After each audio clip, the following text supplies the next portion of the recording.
Hey everybody, it's Liz. I'm like a minute ahead because I just could not remember how to make this whole thing work. But it appears to be working. I see some of you in the chat already. If you could just let me know if you can see me. I'm just gonna, okay. So here's what's going on here in my kitchen. I know I have a little explaining to do because this is not the kitchen you're used to seeing me in.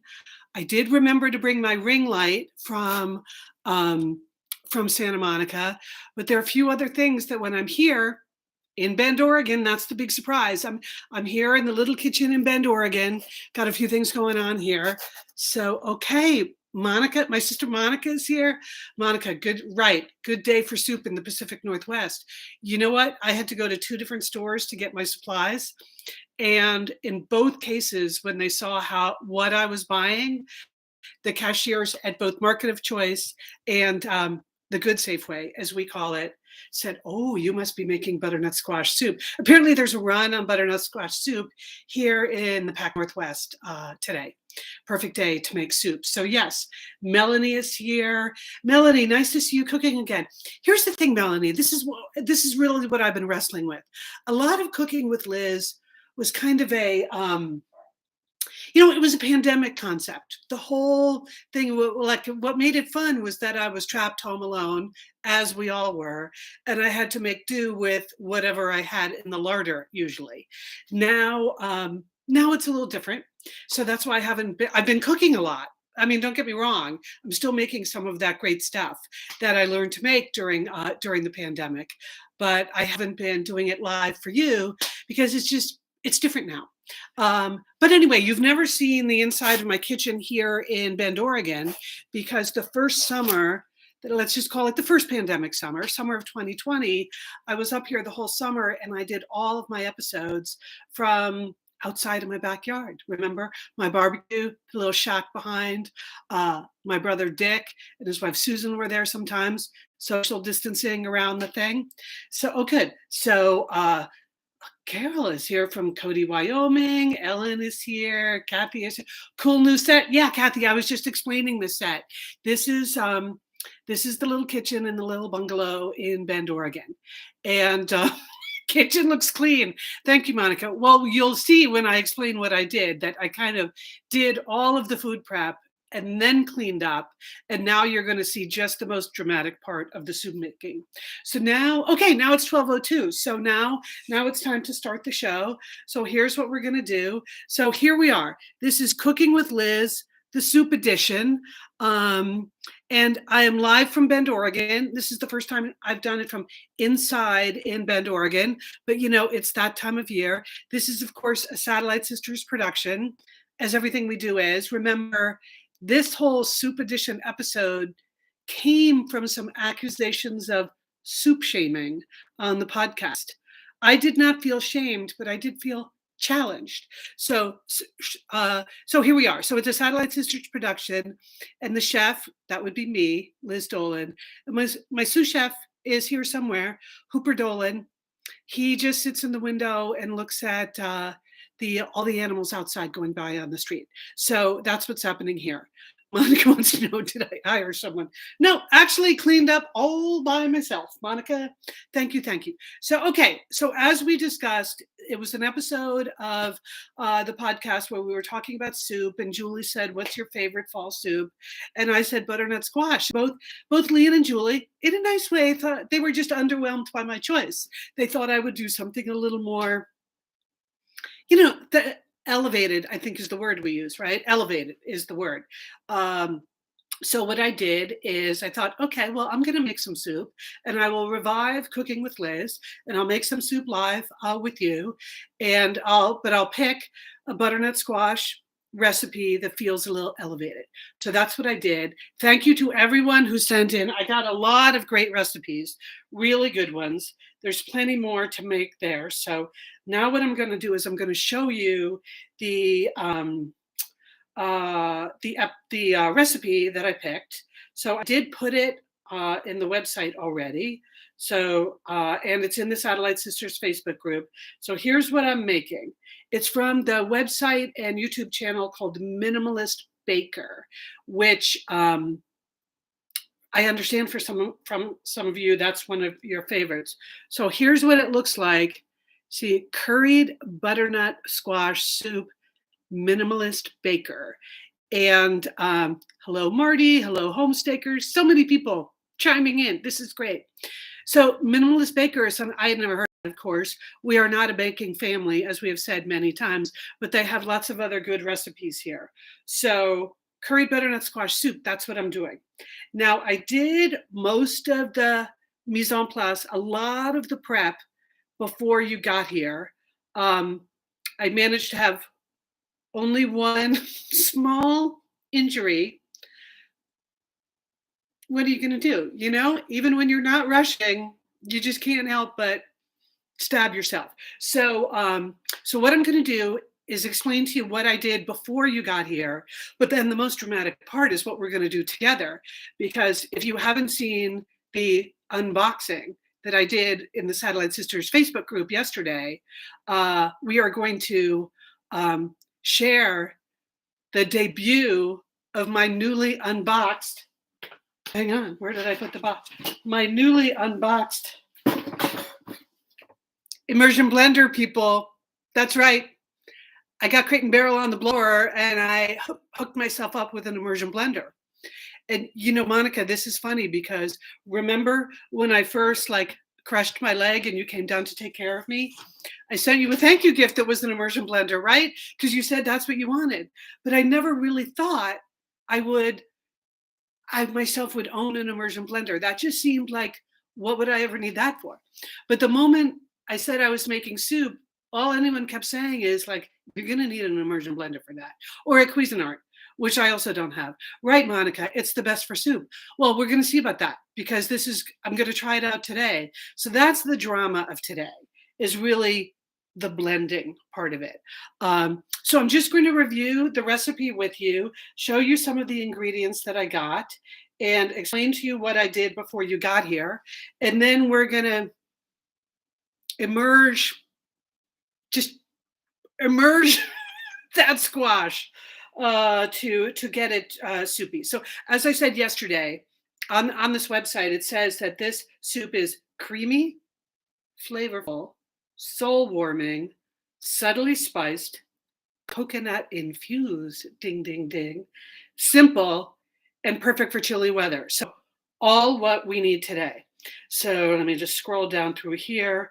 So I'm going to go through the ingredient list, show you what I got. Here's the thing that really got my attention. Prep time, 5 minutes. Boom, I'm in. When I see that, prep time 5 minutes, cook time 25 minutes, total time 30 minutes. To make soup, I had no idea you could make soup in 30 minutes. It seemed like one of those things that takes 3 days. And it's gluten-free, Indian-inspired, vegan, super good. Okay, so here are the ingredients. I'm going to stand back here a little bit. I have them, even though I used them already, I have them standing by so I can show you. Okay, 1 tablespoon coconut or avocado oil. So I went with the avocado oil because this is something I use at home in California. Of course, land of the avocado, right? So I got that.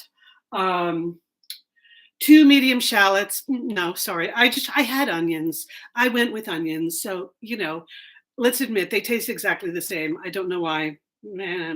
Okay, 2 cloves garlic. I had plenty of garlic in the house, so I minced the garlic. 6 cups peeled and chopped butternut squash. So hang on 1 second. I had the actual, hold.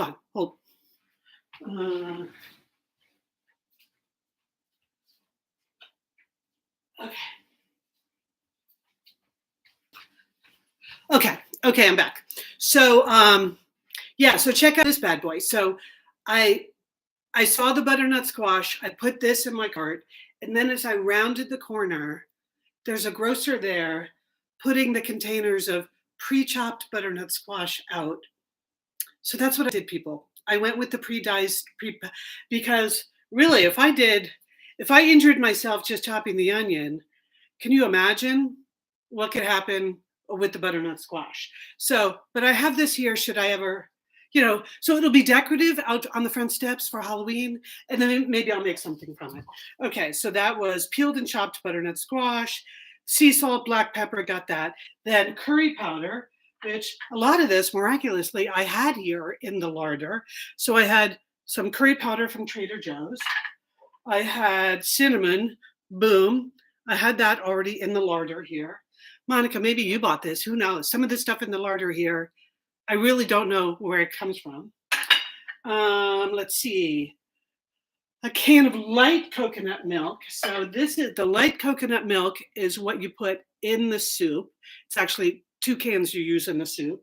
So I got that. Then you need 2 cups vegetable broth. So I had some of that. I don't know. I threw that box away. Then maple syrup. Okay. So yesterday in the unboxing in the Satellite Sisters Facebook group, I asked her a question. I had agave here in the larder. I did not have maple syrup in the larder. And I know, Cheryl, you put in the comments that you knew that I owned maple syrup in the larder because I made those muffins, those delicious muffins with the maple syrup. But that was in Santa Monica, Cheryl. That's my problem. I can never remember what I have where. Like, it's not that big a problem. But anyway, so yesterday when I said, could I use agave instead of maple syrup? It was overwhelming how many of you said, do not try to substitute agave for maple syrup. So I went out yesterday, also for Market of Choice, got some very nice pure maple syrup from Coombs Family Farms, because you got to support the family farms, right? So I got that. Hold on. And then chili garlic paste. Now this is an optional thing to like put on to give it really some heat. What I already owned, I think I've shown you this. I love this stuff. I don't know if you've ever been to any of the Momofuku restaurants in New York, but you can buy a lot of their condiments online. So I had chili crunch already from Momofuku. So we're going to try this. It's like a dollop at the end. Cynthia says, I will never regret that maple syrup purchase. I think you're right, Cynthia. I mean, here we are in the Pacific Northwest. There could be pancakes in my future. There could be waffles in my future, you know, or more of this delicious soup. So, okay. And then when you serve it, you saw what I presented. You need some toasted pumpkin seeds. So, okay, I got myself some of those. This, I actually went into that aisle in the market where they have like all the bulk foods. So again, back at Market of Choice, which is a delightful store throughout the state of Oregon. So I got some bulk pumpkin seeds and then full fat coconut milk. Okay, so you get the full fat just as a dollop in the presentation part. We'll see how that goes. Yeah, Melanie loves the pumpkin seeds. Me too. Okay, so what I did before you got here. First, you heat and you put in the oil, the garlic, the onions, you sauteed those. Then you put in the butternut squash and everything I just mentioned, curry powder, cinnamon, you stir that to coat. Then you add the coconut milk, vegetable broth, and maple syrup. You bring that to a boil. Wait till it gets fork tender. It's just one of my favorite cooking phrases, fork tender. I don't know why. And so that allegedly is where we are in the process now. So I'm going to show you what I did behind me. Let me put my phone down. I'm going to confess my first mistake, besides the wound. My first mistake was, as Monica, as you know, I have 3 really nice big Le Creuset, 2 Dutch ovens, different sizes, and then one more of a casserole thing. And I used the smallest one, thinking, how much soup could this be? That might have been a mistake. As you can see here, I'm going to pull you up here. So here's the little mini Le Creuset. And okay, so I'm going to move my camera over here slightly so you can see like how good that looks in there. That looks pretty tasty, right?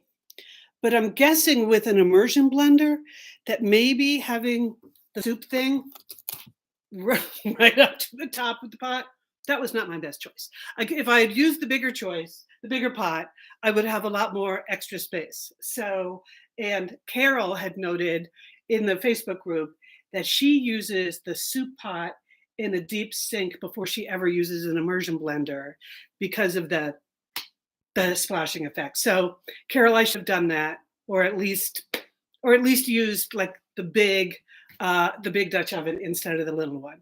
So Monica suggests I get out the safety goggles. The reading glasses are going to have to do. Now here is, okay. So this is the one I got. I showed you the box. So this is the immersion blender. Here is the bottom. Where did I put? Hang on. Okay. This is just getting out the fundamental equipment. Where? Hold on. Is it over here? Of course, right when this is the drama. I build up all the drama. And where did I put? Oh, here it is. Duh. It was right behind me. Okay, so this is what I attached to this. I know you're cringing there at home watching me try this. Keep it down and immersed. Okay. Okay, need a cookie sheet under the pot if it overflows. Well, that's a good idea. I can do that before I do this. Okay. So I have the cookie sheet because I roasted.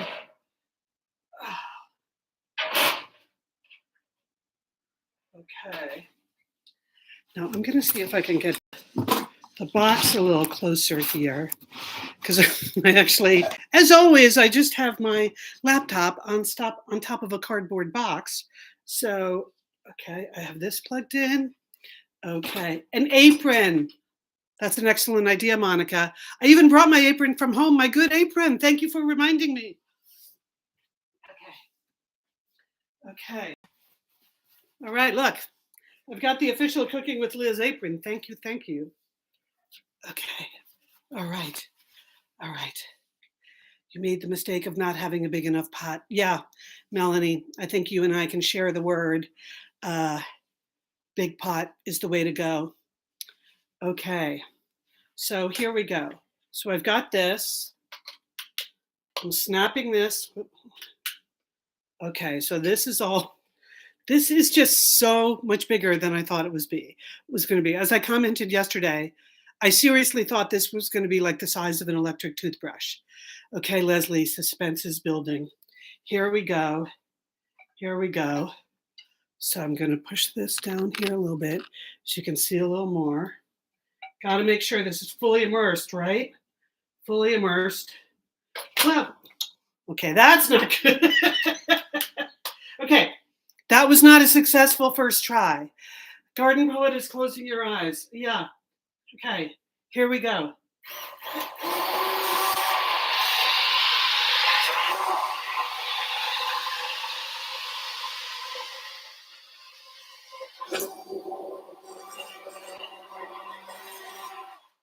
Okay, can I just say, you can't tell on the screen, you can hear it, but it feels very powerful. The power of the, don't lift it. Okay, thank you, Garden Poet.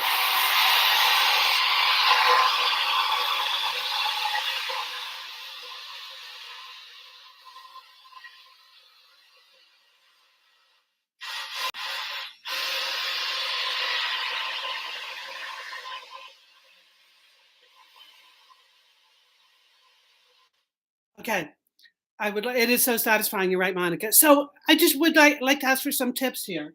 Should I just keep it in the middle and do that? Or should I move it around in the pot? So,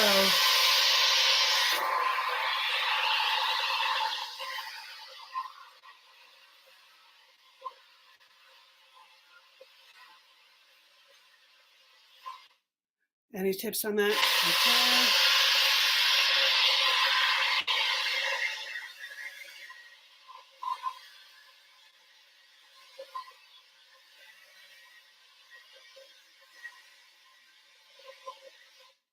See, now, okay, so Homestakers always moves it around. Melanie likes to kind of smush the chunks on top. Okay, with the blender. Oh, that's a good idea, Melanie. Okay. I keep forgetting I can turn it off and on like that.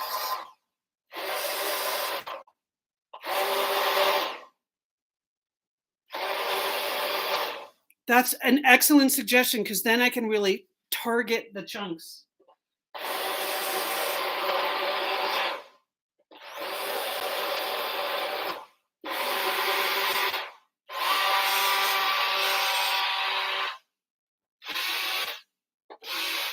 Okay, I'm just gonna comment. This is miraculously fast. I just had no idea you could get it done. You could get it done this quickly. Okay, hold on. Hold on.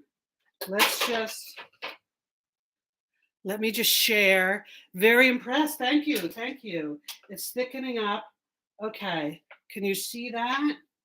There are still a few chunks in there, but almost everything has been smushed. Oh my God, this tool, this is unbelievable. Okay. All right, let me just taste it. Wow. Okay, that's delicious. Monica, I am going to be blending everything in the fridge now. I was thinking, like, right before vegetables totally rot, can't you just put them in a bowl and blend them? Okay.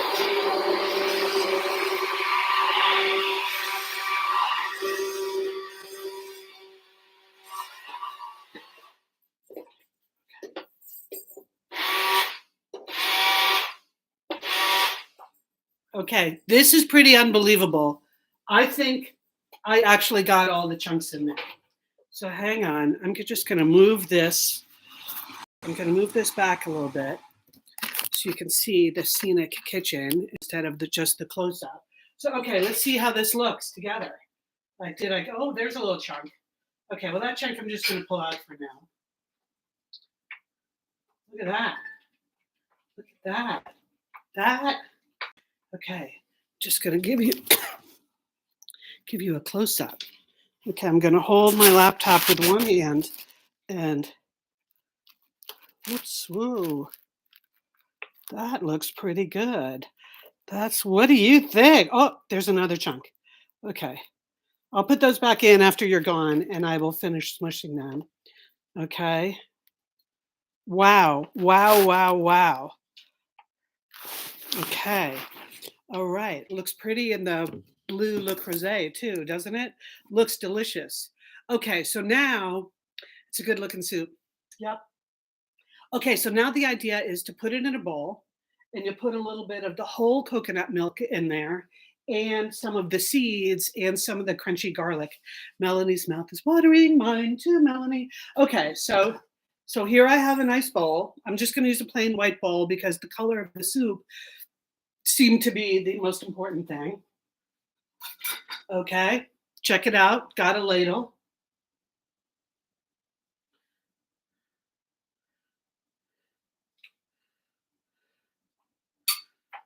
Okay, a little messy. Oh, give myself a little more. Okay, that looks good, right? Look at that color. I wish you could smell it. It smells amazing. I love the smell of curry anyway. Um, okay, now another confession is when I went to the store on my list, which is really just when I text myself stuff, I wanted to buy one of those little plastic squeeze bottles, like they use in all of these fancy videos where when they're putting the extra, coconut milk on the end, they squeeze it on. I completely forgot. So I'm going to see if I can just pour it out of my Pyrex and make it look pretty. But my rehearsals on that were not successful. So, okay, here we go. Use a spoon to drizzle. Okay. Emily says it looks delish. Thank you. You know what? Garden Poet says sometimes you add a little sour cream on top. I think that would be an alternate way to go with this. More of the like. So this is the thicker coconut milk. So, oh my God, it's a mess here. Let me just get a few things out of the shot so you can appreciate what I'm doing now. Okay, so here's this. Now, according to the recipe, I'm supposed to drizzle some of the coconut milk in and then put the roasted pumpkin seeds. When I tried the drizzling, it did just kind of disappear. Whoa, oh. Okay, well, that's not.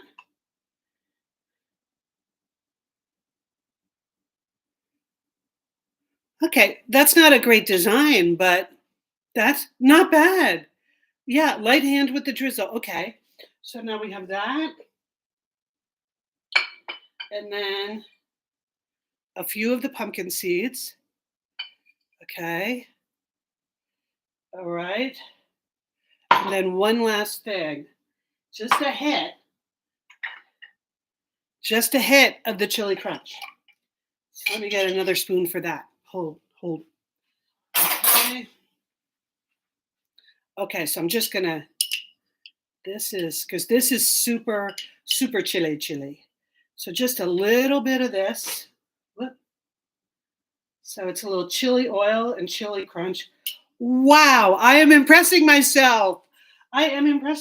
So look.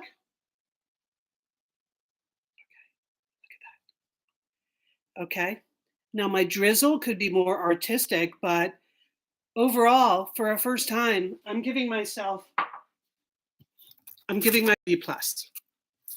But it's all in the tasting, right? So let's just see. I love that I'm the only one that gets to actually taste it and tell you if it's any good. Okay. Okay, so here we go. Solid A, thank you. Okay, so that's what it looks like now. I'm going to, my sous chef is wandering around. He does not like the sound of the immersion blender. Sounds too much to him like the vacuum cleaner.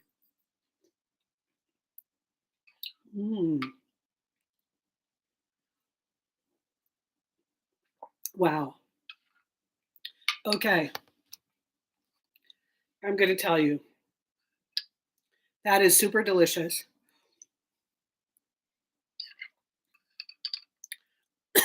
Super easy.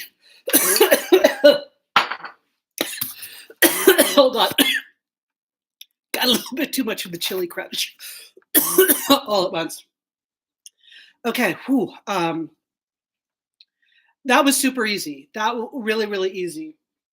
If you had watched the whole thing, you would have seen. Okay, so maybe a little bit too much of the chili. The one time-saving thing that I did in a bunch of the butternut squash recipes, they had you peeling your own butternut squash and then roasting it in the oven before you put it into the soup. What I liked about this recipe is that it was, no, just put it directly in the soup. There's no roasting. There's no spooning out the seeds. There's none of that. Yes, Emily, the pièce de résistance, the chili crunch. Okay, well.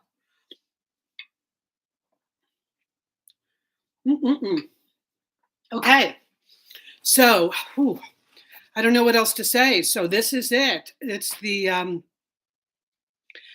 soup edition. I think we just need some comments on, do you feel like this soup is elevated enough to call itself a little better than your average butternut squash soup? I'm saying yes, even though I took the easy route on the butternut squash itself. I think the extra things and the curry and the chili, yeah, I think it's elevated. It's elevated yet easy, which I think is my brand. Like, what's the quickest, easy way to elevate something? So, a few little seeds, a little chili oil. Yes, Ellen, you should totally make it. You should. This was like one of the easiest things I've ever made. And you don't need a lot of tricky stuff. Coconut milk. I always have curry on hand. Yeah. Monica says, I think you need the extras, otherwise boring soup. Yeah. But just the curry does make it better than extra. Okay. Whew. So, hey, sous chef, are you here? So I think this has been a successful soup edition. I'm very happy that many of you were here to join in this soup experiment. It's you, Monica. I have a whole lot of soup now. Our brother is coming over for dinner, so that'll be good. Yes, peace and soup. I feel like peace and soup here in the Pacific Northwest. I'm glad I could share it with you. A nice panini would make a wonderful meal. Yep. Okay, what I need to have, nearby now is a glass of water, which I don't. So anyway, thank you. What else did I want to say? Oh, so So this past week, the podcast was off. And this coming week, the podcast is also off. Because as you know, Lian is out touring.